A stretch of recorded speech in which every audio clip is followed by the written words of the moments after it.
I was a member of a 19 veterinarian task force. All of us 19 veterinarians are members of the Association of Shelter Veterinarians, which is the umbrella group. This group published the 2010 original version of the guidelines for standards of care in animal shelters, and also the spay-neuter guidelines for animal shelters and high volume, high quality. So the task force was selected by the board of directors of the Association of Shelter Veterinarians. And then they asked who wanted to be part of the editorial team. And I was inspired, I guess. And so I raised my hand. And I have been one of the 3 editors. The other 2 are Erin Doyle and Jeanette O'Quinn. I am also the liaison for the task force to the board of directors. We started in 2019, and we thought this was going to be maybe 1 or 2 years project. We never anticipated the pandemic. We never anticipated a lot of the really impactful climate events that happened in the meantime, or some of the social calls for social change and upheaval that we've been experiencing around the world, but a lot in the US as well. And so all of those contributed a little bit to the length of time that this took, in addition to the fact that there is a growing body of research and evidence for practicing all of the different activities that happen to animals in animal shelters. Everything from relinquishment to vaccination to how to house them in the facility, how to clean their kennels, stress and welfare, a lot of more information about that. And so that literature search and diving really deeply into the research took us a fair amount of time as well. The consensus part probably took the longest. So you put 2 veterinarians in a room, you get 4 opinions about what you should be doing, and then you multiply that by 19 and it doesn't get easier. We deliberately selected veterinarians for this task force who had a breadth of shelter experiences and expertise. So we have boarded surgeons, we have boarded shelter medicine people, we have boarded behaviorists, and we have people who aren't boarded, who went into shelter practice and have been on the front lines for a long time. And all of the veterinarians in this group are from the US, but many of us have worked abroad as well and have hoped that these guidelines will be applicable outside the United States as well.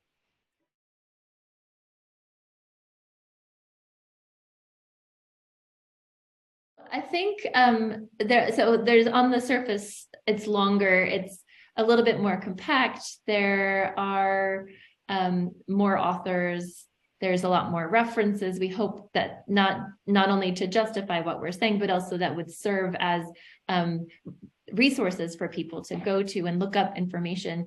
In terms of the information that we provide, one of the major changes has been shifting from an ethical welfare framework of 5 freedoms, which has been around since the 70s, and really helps us understand what it takes to minimally provide care for animals, to the framework of the 5 domains.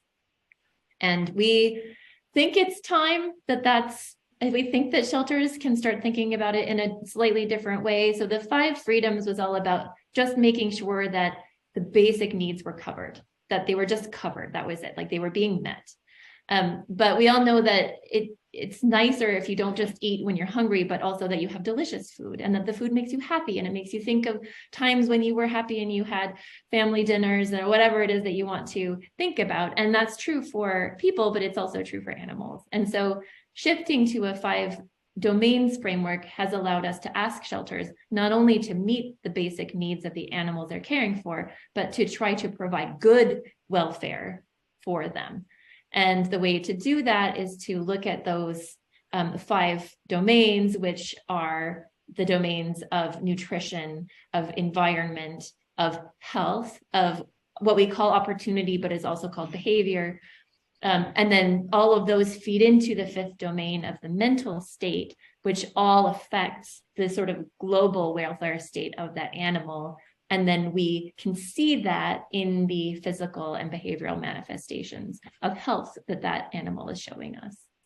And so that the reason that we think that framework is really important, and the reason we picked a new one, is because that it really underpins all of the recommendations that we're making. The recommendations are made in order to help shelters get to that positive welfare state.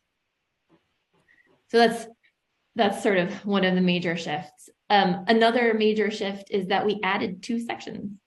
So we have the same 11 sections from the previous document, and then we also have a forensics section.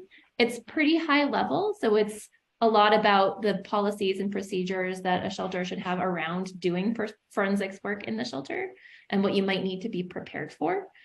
All of the sort of how to do that things are included in references that we cite. And then the other section that's new is disaster response. And we had talked about including it, we had talked about not including it. We went back and forth a lot about this section in particular. And then hurricanes happened and floods happened and whole swaths of the country were hit with these really bad windstorms, and people were challenged to find the resources to take care of their animals. And we said, okay, yeah, this really needs to be here. We, as shelters, are the ones that get asked by the government, by non-governmental organizations, to assist in disaster response that affects animals, which is all disasters. And so we really did think that it was important to include.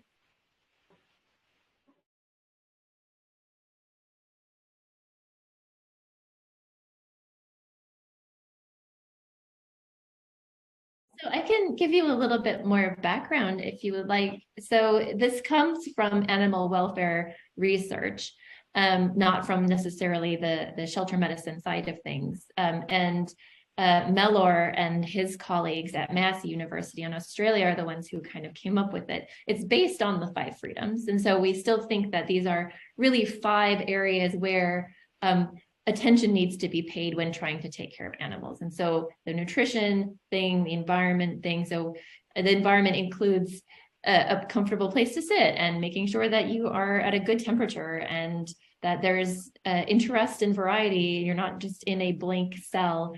The physical health includes not only, diseases and being taken care of, but pain is a huge part of that. And we spent a long time in the document, especially in the medical health section, talking about how to address pain and having a plan for that, and something that often requires a veterinarian. And then we call it opportunity is the 4th domain. And a lot of, in Mellor's work, a lot of times he calls it behavior. And we changed it to opportunity because we felt like we can provide opportunities for animals. We can't make them change their behavior.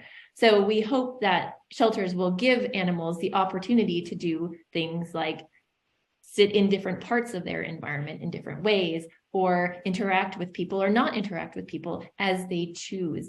And that having a behavioral variety that we give them the opportunity to interact with, or even just novelty, even just something new for them to look at that day if they've been in a shelter system for a very long time. And so all of those are ways that we can increase the opportunities for them without requiring that they engage in those opportunities, because that choice is so key to that 5th domain, which is the mental state. And so there are positive experiences in nutrition and environment and opportunity and health and mental state that we hope the shelters can look at and try to take advantage of, even when there are things in that negative part of the different domains that we can't control. So we know that shelters require animals to be confined. That's unavoidable in shelters. But maybe we can make that confinement process so enriched and so rich for them that they can then have that good welfare in spite of that confinement. So that's really the goal.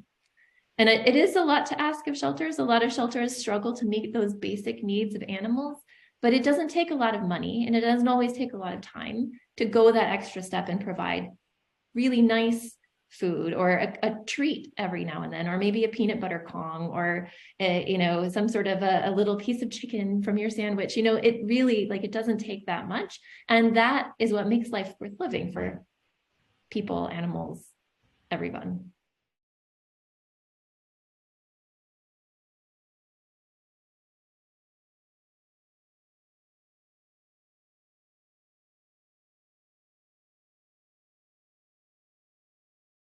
Very happy to talk about that. I like cats a lot, and I'm a cat person. And so absolutely, it is important to understand that cats and dogs are not the same types of creatures. And they are not the same when it comes to things that they need for their physical health and their nutrition. And they are also not the same when it comes to facilities that are required to house them. And part of the reason for that major difference is that cats are prey species, in addition to being predators.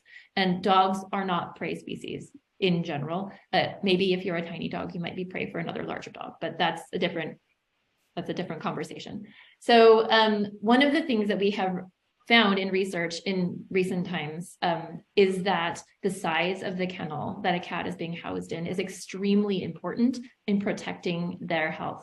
And the reason behind that is that it seems that in smaller cages where cats don't have the opportunity to separate their food and their bedding from their litter box, they get extremely stressed.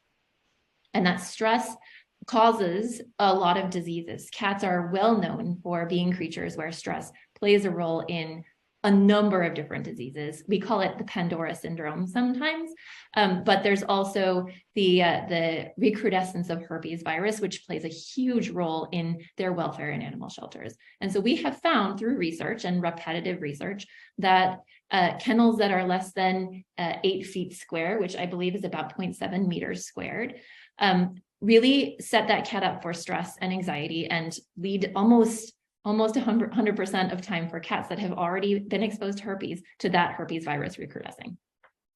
And we think that that is an unacceptable practice in animal shelters. And so the way that the guidelines are set up is we have 4 terms that we use for these key actionable statements. The most stringent one is unacceptable. For those are practices that we really think that shelters ought to stop doing immediately and need to find an immediate solution for that practice. What we talk about it in the guidelines, we say that it indicates practices that need to be avoided without exception. And so it is unacceptable to house a cat in such a small kennel. And ideally, they would be having enough space that they could stand with their tail upright, that they could have a separate compartment for their litter box and their food and their water, that they would be able to choose where in that kennel they're sitting and standing and interacting. They'd have enough space to stretch. They'd have a scratching place. And there is a very handy dandy graphic in the guidelines of how ideally you would set that cat cage up. And then there are also the 2 statements. Ideal is over 11 square feet, which is about 1 square meter. And then the unacceptable is under 8 square feet, which is about 0.7 square meters. So that's a little bit about facilities for cats. In the behavior section, we also have at the end of the document, there's an appendix associated with the behavior section that talks about the 5 senses and animal welfare that is sort of tips for enrichment based on how those 5 senses impact the way that animals interact with their environments. And cats are a lot more sensitive to certain things than dogs are. And that includes things like noise. So we know that having facilities for cats that have quiet hinges that are away from the sounds of dogs barking and mechanical noises can be really important because their hearing is so much more sensitive than ours is. And they are disturbed by loud noises because of that prey species type of situation. We also know that dogs may or may not like watching other dogs go past, but cats really like interacting and seeing things happen around them and watching things. They are visual hunters. They are predator species as well as prey species, and that can really be enriching for them to have things to watch in their environment. But they also really like to have the ability to hide. And that is another must in this document. So must phrases, we say, are phrases that indicates practices for which adherence is necessary to ensure humane care. And that it means ensure meeting those 5 domains. And so having a hiding place is an essential part of a cat housing setup. And not that they need to be in that hiding place all the time, but that it's there and available for them if they would like it. So if something that is stressful or causing anxiety in the environment, the macro environment is happening, then they can choose to hide themselves and tuck themselves away in that micro environment. Now, there are cats that may never use it, and that's okay. That's their choice. But as a rule, each cat should be given the opportunity to have a hiding space. Smell is also really important for cats. We know that they do a lot with their nasal passage. And so having pheromones around that are calming for them can help a lot. And then sometimes using that as an opportunity for enrichment can be really nice. So different sense for them to experience. So their environment changes up, novelty, they can choose to engage or not to engage as they decide. And then obviously nutrition is different for dogs and cats, and feeding can be a way of enriching their lives. There can be feeder balls and feeding games and feeding activities and little sort of things that they can hunt and then discover that there's food inside. And that's a great way to make their life really happy, but also making sure that simply you're feeding a well-balanced cat food to a cat. You're not feeding ferret food or dog food. Cats are obligate carnivores. Not feeding them a vegetarian diet is really important. So all of those types of things can really help enhance the care for cats, and all of those things are covered in this document. Yeah, that's a challenge wherever we go. And of course, it takes time to train people. One of my favorite things that makes training of staff and faculty of management much easier is having protocols for all of the activities that are happening in the animal shelter. Those protocols often should require veterinary or management or at least some sort of expert input to making sure that those protocols are applicable for your shelter. Each shelter is going to have different protocols because of their resources, because of the way that they're set up. But then having those protocols means that when somebody comes in and they want to learn how to do a particular shelter activity, they can review that protocol and understand what the expectations are. It's always a good time to sort of look at those protocols, make sure that they're doing what you want them to do. But the way that in the United States, the way that this ends up working for medical staff, for example, is that a veterinarian will create a protocol to treat a certain disease, and then that staff person essentially enacts that protocol as though the veterinarian were in the room telling them to do that, even though the veterinarian may not be there. And so that is one way. Taking the time to train staff, making sure that staff understand the reasons behind the activities that they are doing, not only helps that person advance in their career and take better care of those animals, but it also means that they will actually do that activity the way that it says in the protocol, because they understand why they're doing it, not just the how, not just the what. So that is also very important. We know that there are different levels of education that are required for certain activities, and those levels of education may require continuing education, and we recommend veterinarians who are helping shelters do continuing education in shelter medicine, and that veterinary technicians and people who are helping those veterinarians also attend shelter medicine specific conferences if they can. But then also we hope that this document helps a lot with that training, where people can read it to understand the why behind the what and the how they are doing the things that they're doing. There are obviously limits to the scope of this document. We try to be actionable, but not necessarily prescriptive. So we don't tell people how to achieve the thing that we're saying they need to do, because there are a lot of different ways that shelters can accomplish those things, but we tell them the why and the what it is that they need to do. So training is in this document, mostly in the management and record keeping section, because we decided to confine it there and not just everywhere it would be repeated everywhere. Do we need training in medical? We need training in behavior. We need training in body language. We need training in specifically, how to set up a kennel. We need training how to spot clean. And it would just have been so redundant. And so there are some statements in management and record keeping saying that shelter personnel should be receiving education and training for the activities that they are doing in their daily work. And that includes the why in addition to the how.